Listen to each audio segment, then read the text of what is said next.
I tried. I really did. I really tried. So yeah, we're talking about Christina again, FullyRaw Christina. It's just a lemonade recipe. Seems pretty innocuous. Best lemonade recipes. Of course, there's no refined sugar in them or anything like that, which is good, right? I mean, lemonade is like not healthy, delicious lemonade. Obviously not healthy. She takes water and she just puts a lot of fruit in the water. And so it's just like fruit infused water, basically. It's not really lemonade. In fact, 2 of the 3 recipes don't even have lemons in them. But I did read that some countries have lemonades without actual lemon in them. So the more you know. The real thing that I want to talk about is something else that she adds to all of these recipes, all of these waters: essential oils. Each recipe has a couple of drops of essential oils: lavender, geranium, green mandarin, red mandarin, kumquat. I think that's it. And so I tweeted about it saying, hey, don't consume essential oils. Don't add them to water. You know, just kind of thinking, okay, that's going to be it. I'm not going to make a video. I got this out of my system. We're good. Well, a few of you were like, hey, actually, could you make a video? Because I don't understand why this is a problem. While there were quite a few comments on her video saying, hey, Christina, don't do that. That's not good. There are also a few comments from people saying like, actually, this is fine. And reading more about this just over the last few days before I decided to make a video, I found out that, oh, this is actually common. I had no idea. When I saw Christina's video, I was pretty shocked because I thought, I'd never seen that before. I didn't know that people put essential oils into water. Some of you may remember last year, I think, I made a video about essential oils, responding to some claims made on the Dr. Axe, is that the name of it? Website, one of those alt-med websites. But that was in the context of, typical ways that you would use essential oils, aromatherapy, inhalation, I think some topical use as well. The couple of studies I mentioned that did include actually ingesting oils, it wasn't just straight ingesting them or putting them into water, undiluted. They were in like powder form. They were in enteric coated capsules. So again, when I saw Christina's video, I was pretty shocked. Now I'm not, because now I know that this is very common. It's actually very common for people to put this stuff directly into water and drink that water. And this is happening primarily because there are a few companies selling essential oils that are actually telling people to do this. And so it's just spread that so many people using essential oils think that it's okay because, hey, the sales rep from a company I'll mention in a minute said that it's fine. So let's talk about essential oils. If you haven't gathered by now, you shouldn't consume them like ever. There is some promising, quote unquote, looking research that they might actually become useful in the fight against drug-resistant bacteria, possibly used along with other antibiotics. It's pretty cool. But again, more research is needed. And also, this would obviously be done like in a medical setting, prescribed by a doctor, right? Like you're not going to be buying oregano oil from Walmart to treat an infection, and certainly not adding it directly to water. That's because essential oils are very, very concentrated. They are very concentrated volatile oils. They are extracted from plants, from certain parts of the plant. So orange oil, it comes from the orange rind, and they are called essential basically because it's supposed to be like the essence of the plant, right? The essential fragrance of the plant. So orange oil would smell like orange. Again, these oils are very concentrated. Having a drop of like cilantro oil, even a quarter of a drop of cilantro oil, is not the same as eating cilantro leaves, even a lot of cilantro leaves. I said cilantro a lot. Now it sounds absolutely ridiculous. How's that even a word? Cilantro. No, not a word. This is a problem when it comes to ingestion and really any type of use of essential oils, including topical use, including inhalation, because all plants have chemical compounds that can be harmful to us if they are consumed in high enough amounts. Orange oil contains limonene, it's a skin irritant. Lavender contains linalool, it's also a skin irritant. Peppermint oil contains a hepatotoxin. So you might be thinking that, okay, sure, this can be harmful if you were consuming like a lot of peppermint oil, a lot of bergamot oil, geranium, whatever. But in these small amounts that Christina is using, a couple of drops per pitcher of water, it's fine, it's safe. Well, first, I think it's important to note that Christina is really big on drinking lots of water. She has promoted consuming 1 to 2 liters in the morning before breakfast. She's promoted this in videos. She's promoted it in her book. I personally have been making one of these recipes every single day, and I've been putting them in my refrigerator, letting them sit overnight, and then I drink them in the morning after a hard workout.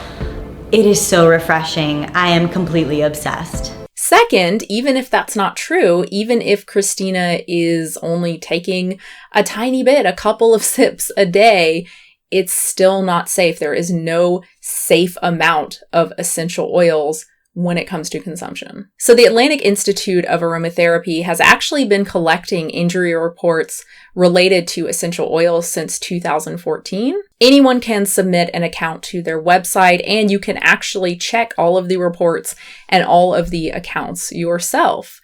And while the worst accounts do involve large amounts of these oils, not all of them. There are still several accounts from people consuming amounts similar, if not less, than what Christina is recommending in this video. This person apparently experienced a severe migraine after just 1 sip of water that had 1 to 2 drops of lemon and peppermint oil. 2 drops in 1 quart of water that was consumed throughout the day. They had dehydration and mouth irritation. 1 drop in 24 ounces of water, a massive headache. 3 drops in water, and after just 1 sip, they had cramps and nausea and diarrhea and even breathing problems. This nursing mother took 2 drops in a glass of water.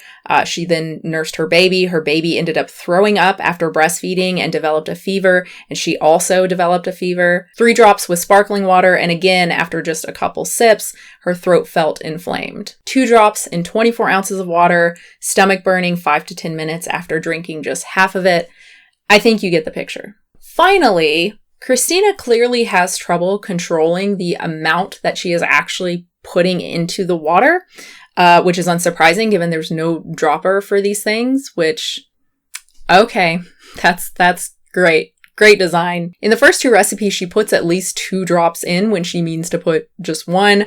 In the last recipe, it looks like she adds 3 drops. Also in the second recipe, she adds even more geranium after adding 1 drop. It looks like maybe the bottle was empty, so she just decides to shake what's left into the recipe because it's just essential oils, guys. It's fine. It's natural. Which, I mean, it comes from things that are natural, but like, when in nature would you come across highly concentrated oils? Like, I don't think that's a thing that would happen, but fine. Anyway, she obviously has trouble controlling how much she is adding in, which obviously is a problem. If people are having trouble with tiny amounts, even smaller than what she says to add 1 to 2 drops, and she's adding even more than that, not great. And she's not the only one. From the 2018 injury report, it was hard to just have 1 drop in the water, and a couple of times 2 drops went in. Again, there's no dropper for these. I don't think I've seen one brand that even has a dropper. So yeah, drinking essential oils is bad. This is not new information. You can find this anywhere.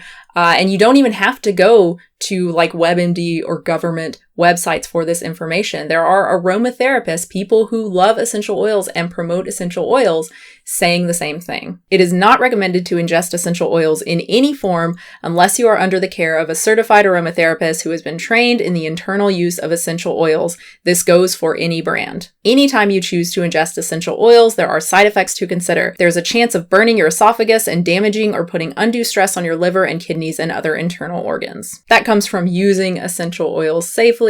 Friends don't let friends drink essential oils from the Barefoot Dragonfly. And then there's this video from the English Aromatherapist. People are being told they can safely ingest up to several drops a day, but this is false and dangerous advice. And of course, the injury reports that I referenced earlier that again are gathered by an aromatherapy organization, which is great. You know, I'm personally not a fan of essential oils at all. I don't think they do anything because the evidence doesn't suggest that they do anything. I think it's placebo. You know, I think they do things for people because people think that they're going to do things for people. And also personally, I think most of them smell pretty nasty. I think they smell like, you know, like dirty hippie ass.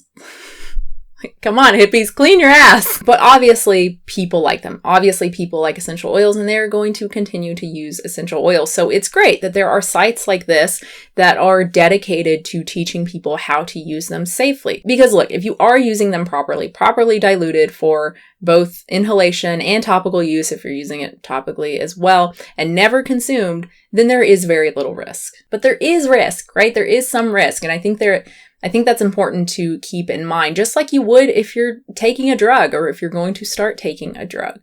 I know that these are marketed as natural and not drugs, and legally they are allowed to do that in this country, but I think that's highly misleading. In my opinion, if you are using something to treat a certain condition, then you should view it as a drug in the sense that you should be wary, right? And you should be educated. You should know the relevant dosage. You should know the potential side effects, potential drug interactions, and ideally you should consult a physician before initiating use. That goes for supplements too. You know, supplements can be very, very harmful. They can interact with certain drugs. I personally treat the supplements I take just like I do my antidepressant and my birth control pill. So that's all I'm going to say about the safety of essential oils. If you still think that they are fine to consume, I don't know what to tell you.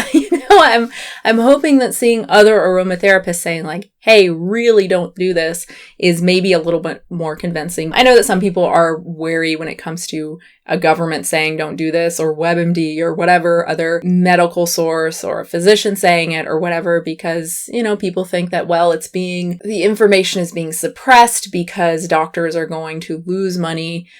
Whatever. I'm not going to get into why that's wrong, but I understand some people believe it. So hopefully you can see that, hey, look, there are actually people who like essential oils and who believe that essential oils can do a lot of things, a lot of amazing things.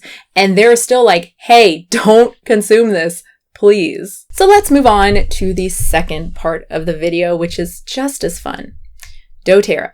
So doTERRA is the brand of essential oil that Christina uses in this video, and pretty heavily encourages her viewers to use. I highly recommend using doTERRA for this drink because it is the highest quality therapeutic grade essential oil that you can find. Therapeutic grade is just a marketing term. It is utterly meaningless. It's like calling something natural. And doTERRA is a terribly unethical company for several reasons. First, they lie about what essential oils can do. They exaggerate claims. Of course, every single oil they sell does something, whether it's, help with insomnia or just a numerous amount of things that are not substantiated. There is not good evidence showing that essential oils do anything. This isn't unique to doTERRA. Every single company selling essential oils is going to do that, because otherwise, why the hell would you sell essential oils? There's no company saying, hey, here's some lavender oil. It's not going to do anything for you, probably. There's no evidence to support that. And if it makes you feel good, it's probably just because you think it's going to make you feel good. But here you go. You're not going to sell very many vials with that sales tactic. Second, doTERRA encourages people to consume their oils. This is what I was talking about earlier. This is part of the reason why so many people think that it is perfectly fine to ingest these oils, because companies like doTERRA are telling them that it is fine. For all of the oils that Christina uses, they say fine for internal use. They have a little eye symbol that means can be used internally. They recommend 1 drop diluted. It's not diluted in 4 ounces of liquid. They don't specify the liquid, so presumably water is just fine, which again, that's not diluted. And 1 drop in 4 ounces of liquid. Remember, people are having reactions with just 1 drop in 24 ounces of water, or even less than that. Speaking of those injury reports, many of the accounts specifically mention doTERRA. Either they got the oils from doTERRA, or they actually say that they were given those specific instructions, the instructions that made them sick, from people at doTERRA, from their upline. Whenever I told the upline rep what happened, she said she could not answer why the blistering took place. She also stated that usually whenever there is a reaction from an oil, the body is detoxing. After frequent misuse, bad advice from MLM upline over a couple years, I developed a severe rash on my arms that would not go away. I was rubbing this on my 3-year-old's feet at bedtime to stave off the flu, as instructed by my upline. I trusted the advice given by my upline as it was what was recommended by the company, and it was someone I had known for several years. This is actually one of the worst cases that I read. The oils that she was consuming were actually eating away her esophageal lining and stomach lining. If you don't know what an upline is, I'm gonna tell you right now, and this brings us to the third reason why doTERRA is such a terrible company. doTERRA is an MLM. MLM stands for multi-level marketing. It is very similar to a pyramid scheme, except that it's legal. So in a pyramid scheme, you make money not by selling products to the public, but by recruiting people. The people you recruit are part of your downline, and then the people who recruited you and all of the other people above you, right? So you have someone who recruited you, who was recruited by someone else, who was recruited by someone else. This is your upline. The more people you have under you, the more money you are going to make. And so, of course, the higher up the pyramid you are, the richer you are going to be, and only a few people at the top, a tiny percentage of the company are actually going to be well off. The vast majority of people within a pyramid scheme are going to make very little money or no money at all, or even lose money because often you have to buy inventory or you just have to pay to get into the system, the business in the first place. An MLM is virtually the same, although according to the FTC, there are a couple key differences. Commission should be based or primarily based on sales to the public, not on recruiting new members and selling to those members to your downline. And the product should be quality items, basically things that could sell on the open market if they were sold that way. Products that actually have a market and are sold at a reasonable price. So pyramid schemes either have no product at all, or they have products that would not sell, on Amazon or whatever, either because there's no market or because they're terrible quality or because they are significantly overpriced. To me and many others, and basically everyone who is not the FTC or is not part of an MLM, this is a distinction without a difference. If the only way you can make money with a company is by recruiting new members, if you cannot make money just by selling the product, this is a scam. Beachbody is a really good example. So they do have a product that a lot of people like and a lot of people think is reasonably priced, right? Something like P90X or Turbo Jam. And I'm trying to think of the ones that I've actually done. Insanity. God, what an awful, terrible program that is. Brazilian booty. What's it called? I've actually done those before. They're pretty fun. They're harder than they look, honestly. It's more of a cardio thing. You're not going to get a big butt doing that. I mean, it'll probably lift your butt because you'll lose some weight and there's some, muscle toning. I don't really like to use that word, but there's some stuff going on. But yeah, it's mostly cardio, but it's pretty freaking hard. The point is, the only way that you can actually make a living being a Beachbody coach, that's what they're called, is by having a downline, is by recruiting more people, convincing more people to become a Beachbody coach under you, right? Interesting. I wonder what that looks like. Who are they fooling with this right leg, left leg shit? What is this? Come on. It's virtually impossible to make a living just selling Beachbody, just selling Shakeology. You have to sell so much of it. Good luck with that. The only way you can actually make a lot of money is by having people under you, a lot of people under you, which is why you see so many coaches doing just that on social media, on Facebook and whatnot. There's no way you're going to make enough money selling Shakeology. You're not going to convince enough people to pay that much per month for a stupid protein powder drink. Oh, I'm sorry, meal replacement. But don't take my word for it. Have a look at Beachbody's earnings disclosures. That tells you the whole story right there. Beachbody, LuLaRoe, Unique, I think is another one. There's so many of this. It's kind of depressing. Whatever you want to call them, they're all the same. They are all predatory. They all prey on people's desire to do what they see as going out on their own, to make a little bit of extra money, particularly today when it's virtually impossible in this country to have a kind of typical family, mom, dad, and 2 kids kind of situation on just one income, right? I mean, a lot of us need 2 incomes in order to make that work. So it can be very, very appealing to stay-at-home moms, stay-at-home dads to become a Beachbody coach or a wellness advocate. That's what they're called for doTERRA because of course that's what they're called. And speaking of doTERRA is no different. I mean, look at this. 76% of doTERRA's wellness advocates in the US were entry level, and only 16% of the 76% made any money. And the average for that 16%,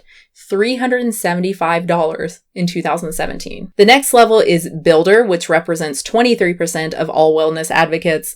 The top builders, the premier rank, made $11,260 for 2017. Finally, the leaders, the remaining 1% of wellness advocates. The vast majority are in the bottom tier, the silver tier, and they made, on average, $27,557. So 99% of doTERRA wellness advocates make below the poverty line. For one person, for a single person. And even in the 1%, the vast majority of the 1% still make terrible money. You have a dream for your business. We have the tools to get you there. Do you though? Because I mean, looking at the earnings statement, I don't think a lot of people are getting the memo. You know, if you have the tools, you're not really handing them out to people.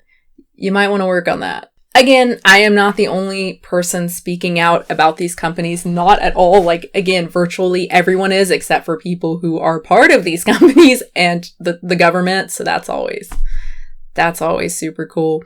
Yeah, there are tons of websites dedicated to MLM bashing, I guess, and talking about how horrible these companies are. There's an entire Reddit dedicated to it. And there are tons and tons and tons of accounts from ex-MLMers just talking about how horrible their experience was. Instead of paying GNC to market their products, they pay coaches to be independent contractors and be a product of the product by auto shipping these shakes to themselves so that they can drink the shakes, take selfies with the shakes, and show everyone on social media that they just love this Shakeology and that you can save money by adding the Shakeology as a meal replacement with a workout program to your thing, to your everyday, routine. You have an initial investment and you continue to have to buy every single month. You have what's called PV, or personal volume, that you have to buy just to stay active and to earn an income.